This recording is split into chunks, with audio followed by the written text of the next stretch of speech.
Assalamualaikum warahmatullahi wabarakatuh. Baik, sekarang kita lanjutkan ke pembahasan selanjutnya. Jika pertemuan sebelumnya kita sudah membahas tentang organel sel dan fungsi-fungsinya, maka sekarang kita akan membahas tentang apa sih yang terjadi, proses apa saja yang terjadi di dalam sel itu. Kita ketahui, baik sel tumbuhan maupun sel hewan ataupun organisme yang bersifat multiseluler atau terdiri dari banyak sel, itu tidak hanya terdiri dari satu sel gitu ya, tapi terdiri dari banyak sel, di mana sel-sel ini juga membutuhkan interaksi, baik interaksi dari sel satu dengan sel yang lainnya ataupun interaksi dari organel-organel sel tersebut. Baik sel hewan juga terdiri dari banyak sel, dia juga membutuhkan interaksi. Nah, bagaimanakah interaksi dari sel-sel tersebut? Nah, interaksi sel-sel tersebut itu melalui transport membran plasma. Nah, maka bab ini kita akan membahas tentang mekanisme transport membran melalui membran plasma tentunya.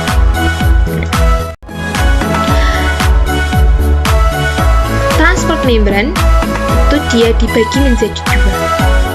Yang pertama adalah transport pasif dan yang kedua ada transport aktif. Transport pasif merupakan transport sel yang dilakukan melalui membran tanpa membutuhkan energi dari sel dan terjadi karena adanya gradien konsentrasi atau perbedaan konsentrasi zat. Sedangkan transport aktif merupakan transport sel yang dilakukan melalui membran yang membutuhkan energi dari sel dan dapat melawan gradien konsentrasi. Berarti sekarang kita masuk ke pembahasan yang pertama, yaitu tentang transport pasif. Tadi kita ingat, transport pasif adalah transport yang dilakukan oleh sel tanpa menggunakan energi, hanya berdasarkan adanya gradien konsentrasi atau perbedaan konsentrasi dari suatu larutan. Nah, di sini transport pasif dia dibagi menjadi tiga. Yang pertama ada difusi, yang kedua ada difusi dipermudah, dan yang ketiga ada osmosis.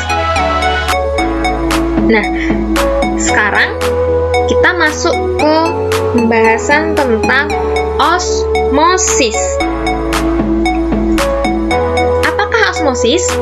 Osmosis adalah proses bergeraknya molekul pelarut atau air dari larutan dengan konsentrasi rendah atau hipotonik menuju larutan konsentrasi tinggi atau hipertonik, dan perpindahannya ini melalui suatu membran selektif permeabel.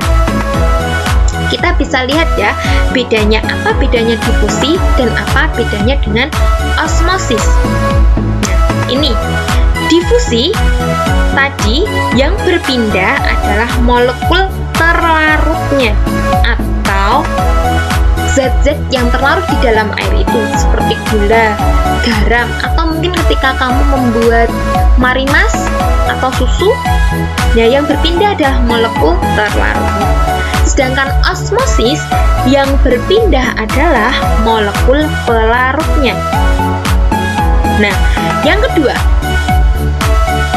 difusi itu sesuai dengan gradien konsentrasi, yaitu dari konsentrasi tinggi atau hipertonik menuju ke konsentrasi yang rendah.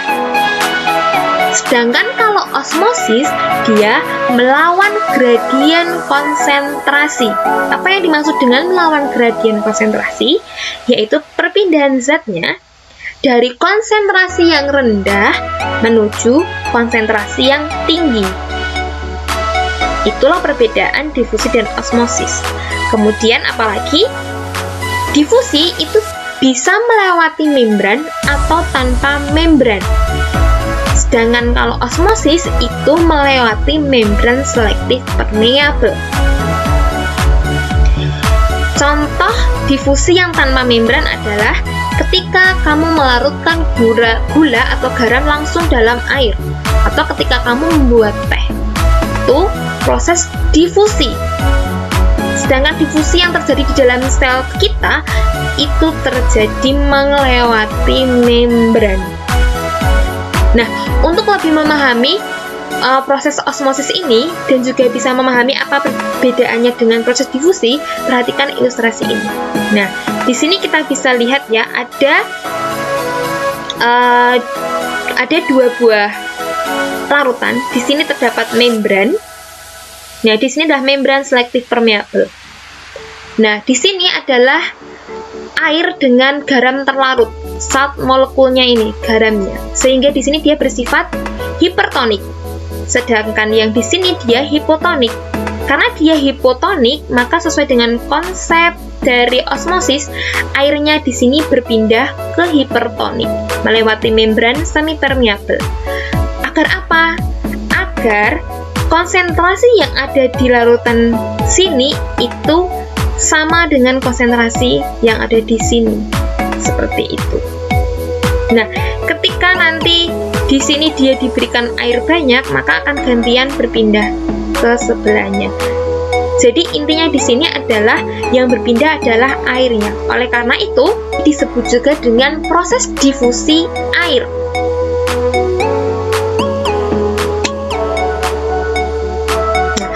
Osmosis dapat menjaga keseimbangan konsentrasi larutan di dalam sel dan di luar sel suatu organisme agar selalu dalam kondisi isotonik atau dalam kondisi yang seimbang. Lalu, apa yang akan terjadi ketika suatu sel dalam suatu organisme tidak dalam keadaan yang isotonis? Apakah itu berbahaya bagi tubuh kita? Nah, sekarang kita bahas osmosis sel berdinding dengan proses osmosis yang ada di dalam sel yang tak berdinding atau seperti sel hewan, sel manusia, itu tidak sama. Nah, kita ambil ilustrasi. Di sini, osmosis sel pada tumbuhan ya. Kita memiliki 3 tabung. Tabung yang pertama, ini berisi aqueous. Tabung yang kedua berisi ringer laktat atau ini disebut juga dengan air infus. Sedangkan tabung yang ketiga ini berisi larutan garam sebanyak 20%. Nah, ketika kita memasukkan sel tumbuhan ini ke dalam masing-masing dari tabung ini, maka ketika kita biarkan dalam beberapa waktu, bisa 1 malam atau bisa beberapa jam, akan terjadi perubahan dari sel ini. Bisa kalian lihat perubahannya. Di mana sel yang dimasukkan dalam aqueous akan mengalami turgid, sedangkan sel tumbuhan yang dimasukkan dalam ringer laktat, dia bentuknya flaccid. Ini adalah kondisi normal dari sel tumbuhan. Dan pada sel tumbuhan yang dimasukkan dalam garam 20%, dia akan mengalami plasmolisis. Kenapa bisa terjadi seperti ini? Mengapa sel tersebut mengalami turgid ketika kita masukkan dalam aqueous? Karena ketika kita masukkan sel dalam aqueous, di mana kondisinya yang ada di dalam sel itu dia lebih hipertonik, sedangkan kondisi yang ada di luar sel atau di air ini dia hipotonik. Sesuai dengan konsep osmosis, bahwa pergerakan partikelnya itu adalah dari hipotonis menuju hipertonik. Jadi air yang masuk ke dalam sel itu jumlahnya lebih banyak dibandingkan air yang keluar sel, sehingga selnya jadi menggembung atau disebut juga dengan turgid. Kemudian, mengapa sel tersebut mengalami flux ketika dalam larutan Ringer laktat? Karena kondisi yang ada di dalam sel itu sama dengan yang ada di luar sel atau isotonik. Sehingga antara air yang masuk dan air yang keluar itu dia dalam jumlah yang sama. Sehingga selnya dalam keadaan normal, baik-baik saja, tidak mengalami gangguan atau keanehan yang lain. Nah, kemudian pada sel yang dimasukkan dalam larutan garam 20%, di sini kondisi di dalam sel lebih hipotonik. Sedangkan yang di luar sel dia hipertonik, sehingga zat yang ada di dalam sel itu keluar lebih banyak dibandingkan zat yang masuk, sehingga menyebabkan selnya menjadi plasmolisis. Selnya menjadi plasmolisis. Jadi membran plasmanya itu dia memecah. Inilah yang terjadi pada sel tumbuhan ketika dia berada pada lingkungan yang tidak isotonis. Ketika pada lingkungan yang hipotonis, maka sel tumbuhan akan mengalami turgid, menggembung, dan ketika dia dimasukkan ke dalam cairan yang hipertonik atau lingkungannya itu dalam keadaan yang hipertonik, maka akan mengalami plasmolisis. Ketika sel ini mengalami plasmolisis, maka aktivitas dalam sel itu akan terganggu. Atau juga ketika terlalu turgid, maka karena kandungan airnya terlalu tinggi, maka aktivitas selnya untuk melangsungkan kehidupannya itu akan terganggu. Itulah kenapa pada sel tumbuhan antara konsentrasi larutan yang di dalam sel dan yang di luar sel itu harus dalam keadaan yang isotonis. Nah, sekarang osmosis pada sel hewan sama. Ketika kita memasukkan sel-sel hewan di sini saya mengambilnya adalah sel darah kita ke dalam tabung yang pertama Aquades, tabung yang kedua ada Ringer laktat, dan tabung ketiga adalah garam 20%. Kira-kira apa yang akan terjadi pada sel darah merah kita? Nah, ketika kita biarkan dalam beberapa menit atau beberapa jam saja, maka sel darah merah kita akan mengalami perubahan. Sel darah yang dimasukkan dalam Aquades, dia akan mengalami hemolisis atau pecah. Sedangkan yang dimasukkan dalam Ringer laktat, dia dalam keadaan normal dan baik. Garam 20%, dia akan mengalami krenasi atau mengkerut selnya. Ya, sama. Kenapa kok bisa mengalami hemolisis? Konsepnya sama seperti yang di tumbuhan, hanya saja berbeda akibatnya.